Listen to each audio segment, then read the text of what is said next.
Thank you very much, Omkarji. We have got representatives from different religious organizations. We have got our guests, and as you know, अतिथि देवो भव, मेहमान जो हमारा होता है वो जान से प्यारा होता है, और एक गंभीर विषय पर विचार विमर्श के लिए हम इकट्ठे हुए हैं. तो if we go few minutes extra, you won't mind. सभी महिलाएं, माताएं, बहनें और हमारे सभी भाई भी प्रीति भोजन की व्यवस्थाओं पर हर रविवार की तरह से है, तो आप प्रसाद लेकर के ही सब जाएंगे.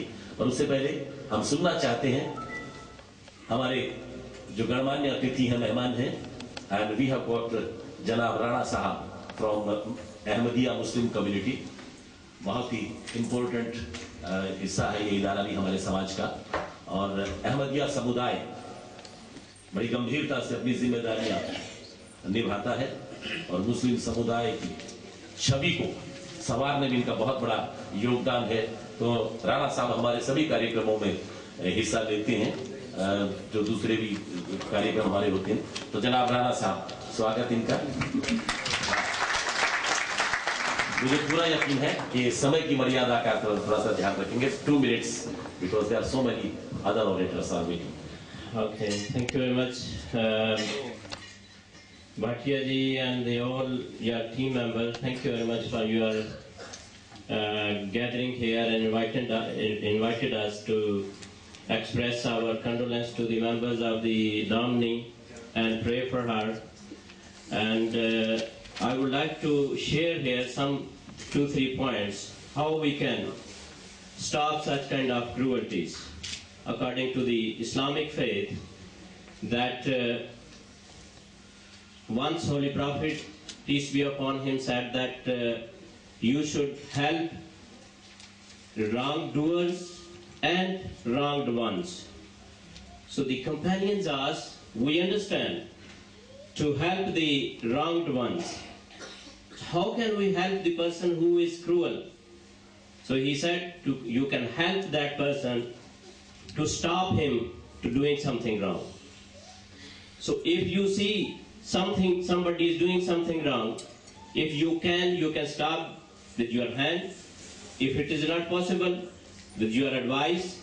If it is not possible, then you can do at least hate of that crime and try your level best to stop this cruelty.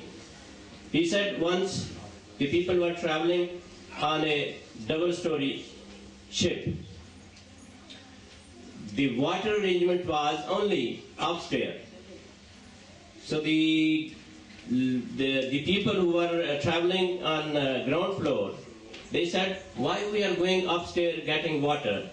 Let us make hole in the bottom of the ship, and we will be able to get water.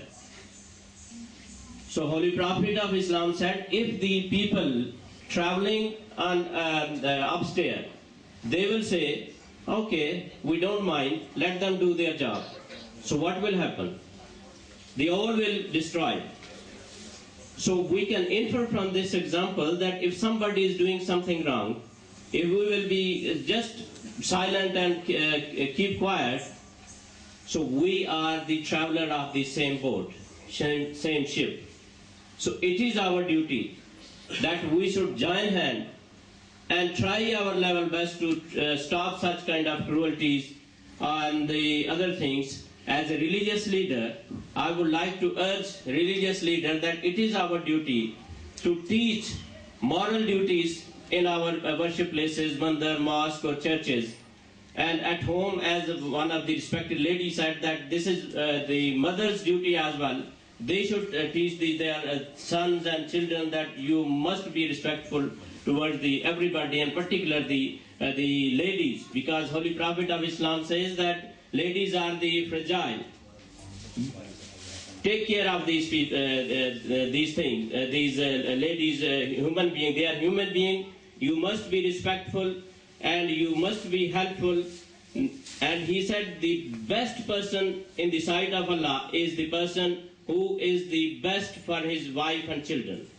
So because of the shortage of time, I had to say something more, but I will leave here with this thoughts that with this prayer, may God enable us to join hands and to stop such kind of cruelties happening in the future. And I would like to request the Indian government as well that they should take such strong measures so nobody can dare to do such kind of thing in future. Thank you very much.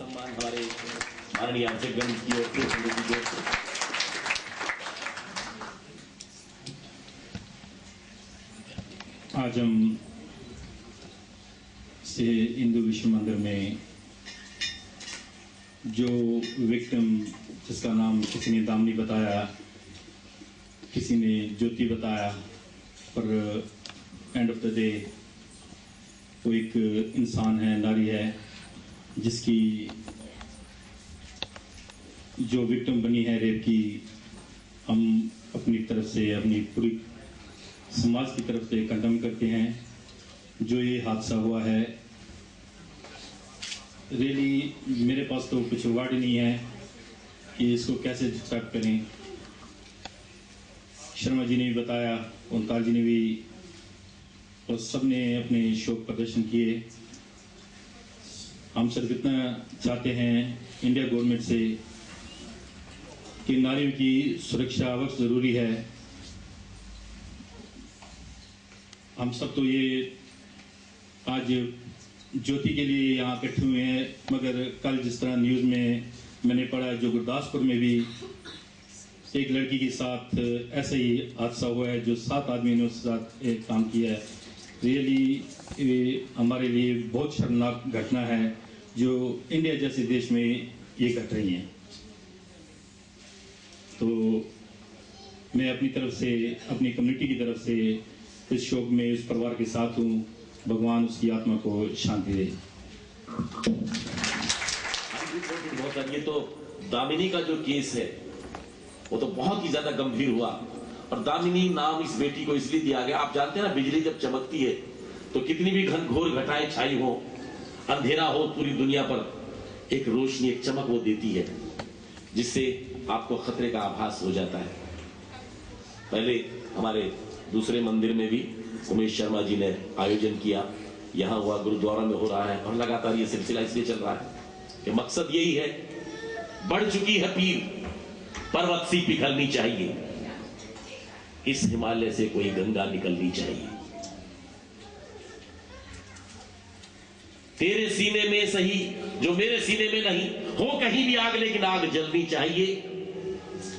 सिर्फ हंगामा खड़ा करना मेरा मकसद नहीं, मेरी कोशिश है कि यह सूरत बदलनी चाहिए, कुछ चेंज आनी चाहिए समाज में। बढ़ चुकी है पीर, पर्वत सी पिघलनी चाहिए, इस हिमालय से कोई गंगा निकलनी चाहिए। मेरे सीने में नहीं तो तेरे सीने में सही, हो कहीं भी आग लेकिन आग जलनी चाहिए। सिर्फ हंगामा खड़ा करना मेरा मकसद नहीं, मेरी कोशिश है कि यह सूरत बदलनी चाहिए। उमेश शर्मा जी, इस कोशिश में आपका योगदान, आपका contribution, you organized a function in your temple as well. We will request you to say few words, just 2 minutes. जैसा कि रवि जी ने कहा, हमारा जो उद्देश्य है हंगामा करना नहीं है, कोई ड्रामा करना नहीं है। हम दिल से बहुत दुखी हैं जो कुछ इंडिया में हुआ है। तो ये जो शोक सभा हमने आज जहाँ की है, और जो शोक सभा हमने राम मंदिर में की थी, जहाँ भी हम एकत्रित होकर अपने जो भाव है उन्हें व्यक्त कर रहे हैं, तो ये एक सच्ची ट्रिब्यूट है, क्योंकि एक डिटर्मिनेशन है हमारा कि हम ऐसी घटनाएं जो हैं वो नहीं होने देंगे। तो ये हमारे जो मैसेजेस हैं वो भारत में भी जाते हैं, सभी को पता चलता है, और जहां इंडियन हाई कमीशन में भी ये सूचना जाती है कि हमारे लोगों के कैसे भाव हैं। तो मैं आज ईश्वर से यही प्रार्थना करूंगा कि जो आत्मा है दामिनी की उसको शांति मिले, और जो उसके परिवार के सदस्य हैं उनको ऐसा भीषण दुख सहने की शक्ति मिले, और हम सबको सुबुद्धि मिले कि हम ना तो ऐसे कार्यों में लगे, और अगर कोई ऐसा दिखाई देता है तो हम में इतनी समर्थ हो, हम में इतनी शक्ति हो कि हम बढ़कर उसको रोक सकें। इन्हीं शब्दों के साथ बहुत बहुत धन्यवाद। थैंक यू वेश जी।